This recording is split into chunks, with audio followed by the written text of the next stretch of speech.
इस बीच सिद्धू मूसेवाला हत्याकांड में आरोपी गैंगस्टर लॉरेंस बिश्नोई ने दिल्ली पुलिस को अपनी आवाज का नमूना देने से इनकार कर दिया। सूत्रों के मुताबिक इसके लिए लॉरेंस को पंजाब के बठिंडा से दिल्ली लाया गया था, लेकिन दिल्ली पहुंचने के बाद उसने अपना वॉइस सैंपल देने से मना कर दिया, जिसके बाद लॉरेंस को वापस पंजाब ले जाया गया। दिल्ली पुलिस उसकी आवाज का नमूना लेना चाहती थी ताकि दूसरे गैंगस्टरों से हुई बातचीत की रिकॉर्डिंग से उसकी आवाज मिलाई जा सके। उधर नेटो देश पोलैंड ने एक बार फिर अपनी यूक्रेन से लगी सीमा पर एयर डिफेंस सिस्टम की तैनाती कर दी। पोलैंड के मीडिया के मुताबिक उसने रूस के गर्म तेवर और यूक्रेन पर बढ़ते ताबड़तोड़ हमलों के बाद अपनी सुरक्षा पुख्ती करनी शुरू कर दी और पोलैंड ने अपनी पूर्वी सीमा पर एयर डिफेंस सिस्टम तैनात कर दिया ताकि उसकी तरफ बढ़ती हुई किसी भी मिसाइल को रोका जा सके। पोलैंड एक नेटो देश है, लेकिन फिर भी उसे रूस के हमले का खौफ सता रहा है, इसीलिए उसने रूसी मिसाइलों से बचने के लिए अपनी तैयारी शुरू कर दी। लेकिन पोलैंड की परेशानी यह है कि उसके पास एक भी ताकतवर एयर डिफेंस सिस्टम नहीं है। पोलैंड के पास सिर्फ 25 किलोमीटर तक ही वार करने वाला एयर डिफेंस सिस्टम है, जो रूस की बैलिस्टिक मिसाइलों को मार गिराने में सक्षम नहीं है। और इसी बात से परेशान पोलैंड और जर्मनी की मदद लेने को तैयार हो गया।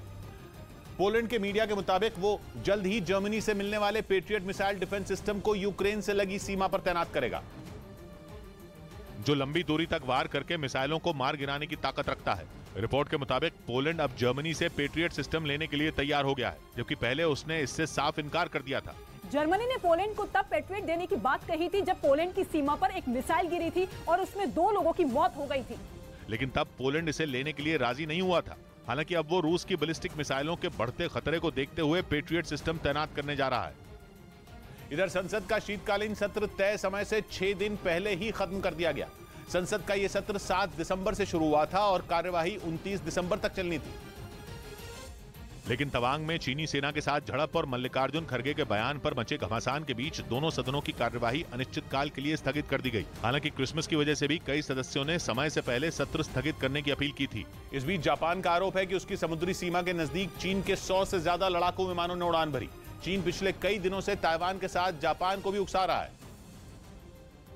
लेकिन इस बार चीन ने 1-2 नहीं बल्कि 130 फाइटर जेट जापान के करीब भेज दिए। जापान का दावा है कि पश्चिमी प्रशांत महासागर में चीन की नौसेना मिलिट्री ड्रिल करने में जुटी है और इसी के तहत उसके लड़ाकू विमान लगातार उसकी समुद्री सीमा के पास मंडरा रहे हैं। लेकिन पिछले 4 दिनों में चीन ने इतने फाइटर जेट भेज दिए कि जापान के होश उड़ गए। कहा गया कि इनमें J-15 भी शामिल था, जिसे चीन का सबसे घातक लड़ाकू विमान माना जाता है। असल में जापान सागर में मौजूद जापान के कुछ द्वीपों को चीन अपना बताता है। इसी वजह से दोनों देशों के बीच विवाद है और जापान ने जब से चीन को अपना दुश्मन नंबर 1 बताकर अपने सैन्य खर्च को दुगना करने का ऐलान किया है, तब से चीन उस पर और भड़का हुआ है। वो लगातार जापान को डराने की कोशिश में जुटा है। इधर कर्नाटक सरकार ने शिवसेना नेता संजय राउत के खिलाफ कानूनी एक्शन लेने की तैयारी कर ली। मुख्यमंत्री बसवराज बोम्मई ने यह फैसला संजय राउत के एक दिन पहले दिए बयान के बाद लिया, जिसमें उन्होंने कर्नाटक और महाराष्ट्र की सीमा की तुलना भारत और चीन की सीमा से की थी। कर्नाटक के मुख्यमंत्री बसवराज बोम्मई ने आरोप लगाया कि संजय राउत ने देश की अखंडता को तोड़ने और दोनों राज्यों के बीच तनाव पैदा करने के इरादे से यह बयान दिया।